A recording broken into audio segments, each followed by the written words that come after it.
Selamat sore Bapak, selamat sore teman-teman. Perkenalkan, nama saya Susana Guna. Saya dari tingkat 2A. Di sini saya akan mempresentasikan tugas manajemen, yaitu dengan judul manajemen konflik. Yang pertama itu pengertian manajemen konflik. Manajemen konflik adalah perselisihan atau perjuangan yang timbul ketika ketidakseimbangan dari perasaan, hasrat, pikiran, dan perilaku seseorang terancam. Perjuangan ini dapat terjadi dalam individu atau di dalam kelompok. Pemimpin dapat menggerakkan konflik ke hasil yang destruktif atau konstruktif. Yang kedua itu tipe manajemen konflik. Konflik timbul di antara orang-orang yang adanya kenyataan definisi, pandangan, otoritas, tujuan, nilai, dan kendali. Konflik dalam organisasi secara struktur dapat dikategorikan sebagai konflik vertikal dan konflik horizontal.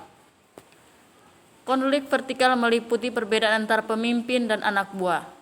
Konflik horizontal adalah garis konflik antara staf dan ada hubungan dengan praktik keahlian, otoritas, dan sebagainya. Yang ketiga, penyebab konflik. Banyak faktor yang bertanggung jawab terjadinya konflik, terutama dalam suatu organisasi. Faktor-faktor tersebut dapat berupa perilaku yang menentang, stres, kondisi ruangan, kewenangan dokter perawat. Yang keempat, proses manajemen konflik. La Monica tahun 1986 mengutip pendapat Villey 1980 membagi proses konflik dalam 6 tahapan, yaitu kondisi yang mendahului, konflik yang dipersepsi, konflik yang dirasakan, perilaku yang dinyatakan, penyelesaian dan penekanan konflik, dan penyelesaian akibat konflik. Strategi dan keterampilan manajemen konflik. Strategi yang dipakai untuk menyelesaikan terjadinya konflik.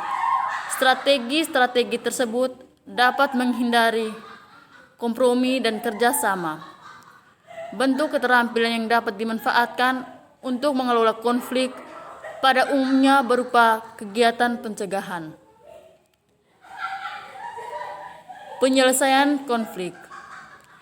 Konflik yang terjadi dalam suatu tatanan organisasi, misalnya bangsal keperawatan, harus dikenali sifat, jenis, penyebab, lamanya, dan kepelikan konflik dalam rangka untuk menyelesaikannya.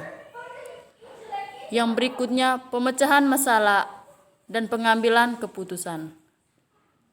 Pemecahan masalah dan pengambilan keputusan merupakan gabungan antara logika dan daya, dan jika dapat untuk menciptakan jalan keluar yang memuaskan. Sekalipun tidak mudah untuk mengambil keputusan dalam berbagai kondisi yang dihadapi, tetapi keputusan tetap harus diambil dalam setiap kegiatan yang dilakukan. Yang berikutnya, hasil manajemen konflik. Konflik mengakibatkan hasil yang dapat produktif untuk pertumbuhan individu atau organisasi. Sebaliknya, konflik dapat sangat destruktif.